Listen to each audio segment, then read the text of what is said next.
Got Mr. Bauer waiting on the line now for us. Mr. Bauer, we're gonna get right to you right now, man. Good evening, sir. You there, Johnny? Mr. Bauer. Hello. How you doing, sir? It's a pleasure to talk to you again. How are you? I'm fine, thanks. Good evening, Johnny. That's I got my partner with me in crime here, Mr. Mark Ritter. Mr. Bauer, man, we had a chat the other day about the Toronto Maple Leafs after that Philadelphia Flyers game, and you were saying how much you like the youth on the team and that they have some potential. Mm-hmm. I still do. I still feel that they got a young team. They got a lot of young players on there. They got some good prospects down in the minors, and they're bringing them up gradually. And it looks and these fellas that are coming up, they're playing their heart out, so they want to stay up. They don't want to go down again. So. And they're making it tough on the other guys, and the other guys know this, so they're going to work harder. And they did that here in Toronto. You could tell the difference there. But the other night there, I watched the game, and this is the third period. I had to go out, but they looked like my wife said they looked like little sluggards there. They weren't scoring or anything. So I don't really know too much about that game last night, but. When I got home, they said it was 6-1. I thought, oh my gosh! Yeah, it happens. Now who was playing goal? I don't know who was playing goal at that time, but hey, Johnny, who they started. Johnny, you spent a lot of years in the AHL. You've obviously watched a number of prospects come up, not only with the Leafs but with a number of other clubs. Tell us, what is the biggest difference between making it into the AHL and making it to the NHL? Well, I'll tell you, I spent around 13 years in the minors before I finally got a break. So that's how tough it was for me. Hey, we're thankful you got that break, sir. Pardon me? We're very thankful here in Toronto that you got that break and they brought you up to the big club. Well, let me tell you, it was a tough struggle for me, but I never gave up. You know, when your childhood dream, you always have something you want to have your name engraved in the Stanley Cup, and the only way I got through there was good, solid hard work. I believed in hard work, and I worked very hard in practice and on my negative points, and that kept me going. And finally, I thought to myself, I'm going to get a break one of these times. And finally did when Charlie Rayner in New York retired, and then they finally needed a goaltender. So I went down there in 52, 53, and things worked out pretty good for me there. Although I was there for a while, then they sent me back down the minors, but I never gave up. I come close once, and I thought, wait, I'm better off to be in Cleveland where I am or where I like it. I don't know. And my wife says, no, you can't say that. You got to keep fighting for something you wanted as a child. And she said, well, I have a lot to do with it. So my break came through in, in 58, 59 with the Toronto Maple Leafs. And I was very, very, very fortunate because when Mr. Imlach got it in as a coach, I talked right off the bat with him, and I played against his team when he coached Springfield, and we beat him in the playoffs, and I had a good series with him, so he remembered my way of playing, I guess, and sort of gave me a chance, and I was very, very fortunate to come up with Toronto. And Mr. Imlach, apparently, he was a coach at that particular time, too, and he told me, I'm going to get a good, solid defense for you, and he says, you play your heart out, he said, like you did in the American League, and he said, you're going to be here a long time. Well, that's and he gave me a lot of confidence. That's one thing that everybody always talks about you being a scrappy goaltender and being a battler, and you never quit. And that's a great message for all the other young guys out there and all the other players and people in general, is you never quit and you never gave up, and it paid off for you and so many people, and you really touched the lives of so many people. I saw you. I was actually at the game when you were reciting on Flanders Fields, and it was it was touching. I was up there watching that in the ACC, and that was an incredible moment. Well, I'll tell you, it was a great honor for me to have been asked to do that. I really didn't want to do it. That was one of my worst subjects in school. Is it's like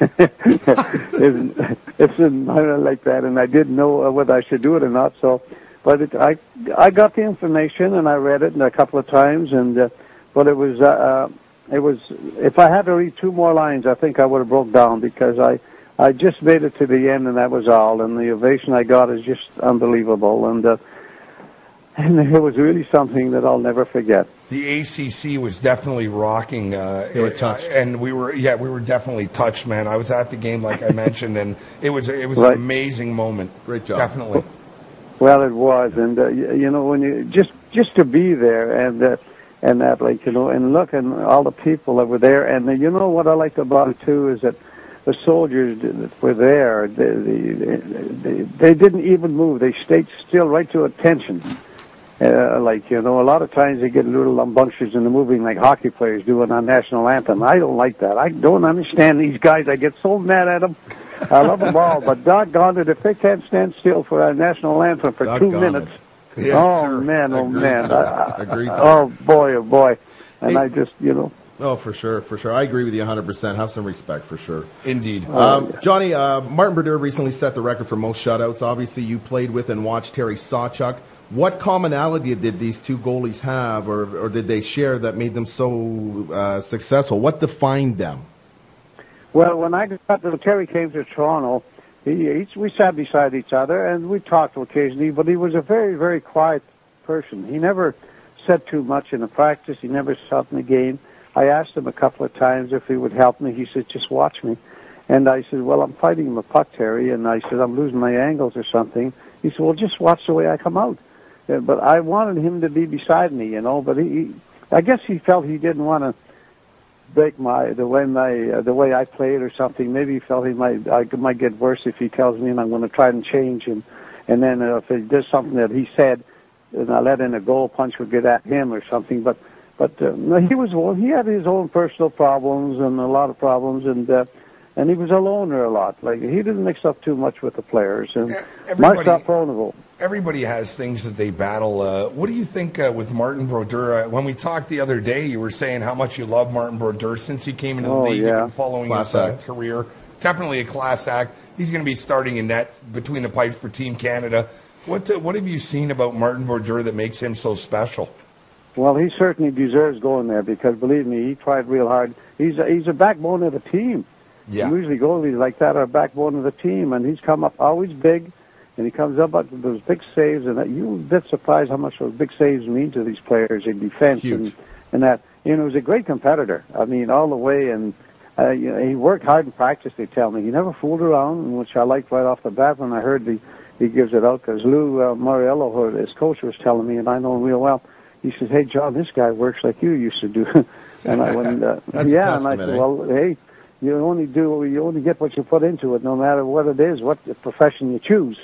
Indeed. Whether it's baseball, hockey, or anything, you fool around. Like Punch caught me once with eating a hot dog, and he come up to me and said, you are playing like a hot dog. That's why. So I quit eating hot dogs for a long time. No showboating, eh? Hey, listen, this segues nicely into my next question here. There's been a lot of debate on this subject over the years, and I don't mean to put you on the spot, but I think you're a great person to ask this question to because you've watched a lot of the youngsters coming up, and you were a part of a lot of the great Toronto Maple Leafs team. Who, in your opinion, or even if you wanted to throw it off as a top three, were the top three captains in Toronto Maple Leaf history? Who stood out for you the most? Well, I roomed with George Armstrong for 12 years, and a white man and an Indian. Of course, he's a native, eh? And yep. we had a lot of battles together here and there, on and off here and there. White man and an Indian in the same room. That don't go too good sometimes. I can tell you a lot. I can tell you a lot of stories about them, but it isn't appropriate time. But Gotcha. No, George was a great captain, and he built me up a lot. He helped me a great deal. He didn't know a thing about goaltending, but he knew what I was doing wrong at times there, and lifting my stick up and maybe leaving the post or leaning away. You can't give those guys an inch, John. He says, because they'll put the puck in the net. So I worked on it in practice, and he stayed out. He took a lot of shots at me. And I worked very, very close with all my defensemen. My communication with my defensemen was unbelievable because every time they blocked a shot, poor Bobby Bob, he saved me about 13 goals a year blocking shots. Hey, that's a key point. The defenseman and the goaltender's relationship and communication skills on the ice is a real huge point.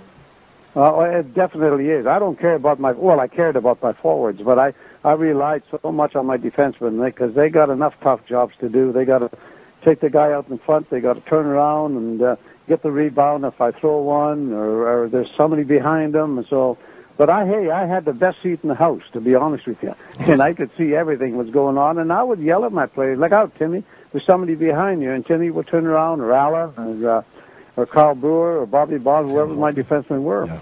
And we worked real good together, and we had our moments too as well, like anybody else did. And what I liked about it too, those fellas had bonuses for goals for and goals against. Yep. And when you get a contract, maybe $1,000 in there for goals against, they're going to work a lot harder for you than Indeed. Wouldn't that be a great idea to bring that back into the fold for these guys, eh? Oh boy, yeah. I don't know if they will enough, but boy, oh boy, I'll tell you, the union. they were sure happy about it, and so was I, because I had a bonus for shutout. So absolutely, yeah, still holding that record for the shutouts in the AHL. Mark Ritter was down there at the Winter Classic, and he had a chance to talk to Bobby Schmatz.